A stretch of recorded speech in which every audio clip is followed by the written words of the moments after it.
savo gyvas kraujas vėl atsigaus, kaip atsigauna žolė po gero lietaus. Nesikankinė medalio, bet verta kovot lygiai galo dėl savo garbės. Pabandom iš naujo, nors esam pasauly tik 3 milijonai. Neliek savo kraujo dėl aukso, nes būsi legenda, kol nepraradom vilties. Net jeigu ir vėl tik per klaidą netapom mes čempionai.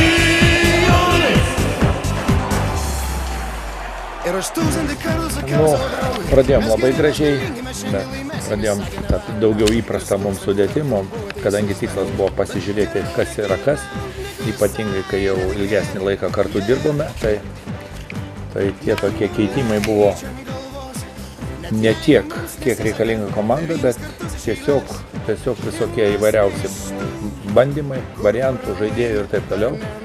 Ir be abejo, tai atėmė tą gražų vaizdelį, kuris buvo pradžioj, įnešė kažkiek padrikumo. Aišku, mes nesiekėm specialiai to padrikumo, bet taip jau yra, taip jau gavosi, ne visi žaidėjai dėja lygiaverčiai.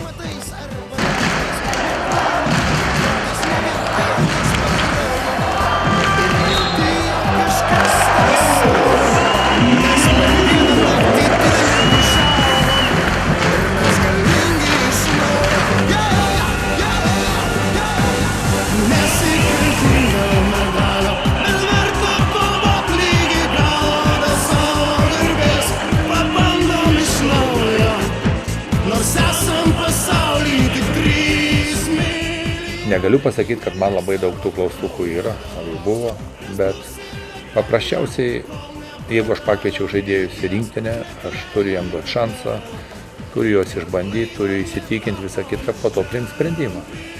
Jie atviros visiems rankos ir jie gali pakeisti mano nusistatymą ar dar kažką. Pirmas rungtynės aišku buvo biškį, bet jau kiekvienas varžybas, kiekvienas treniruotės geriau su komanda jaučiasi.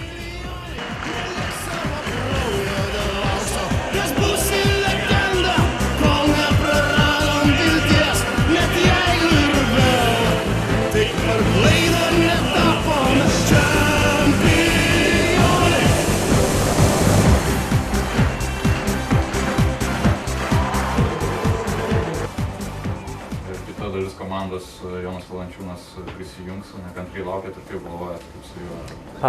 Bus gerai, aš, ta prasme, dar tik tai kelios treniruotės, bet matosi, kad yra geroje sportinėje formoje, aišku, dar iki susižaidimo kartu trūksta ir tik tai treniruočių dėka tą galime pasiekti, aišku, bus dabar ir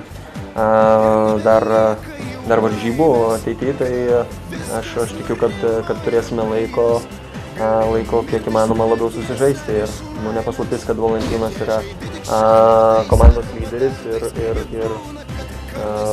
vėlgi aš nemanau, kad jam labai taip jau sudėtinga bus prisijungti, kai ir praeitais metais ir jau ne pirmi metai, ta prasme, rinktinėje ir visi vienas kitą gerai pažįsta.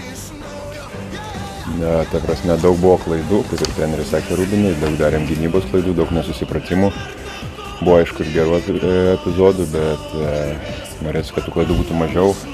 Be abejo, treneris stengiasi ir to daugiau žaidėjų, nori pažiūrėti, kas ką gali ir sunku išlaikyti vienodą ritmą. Bet manau, kad buvo gerų epizodų ir vietom tikrai gerai ir gynėmės ir puolėm. Tiesiog reikia padaryti analizę ir pasimokinti šitų varžybų.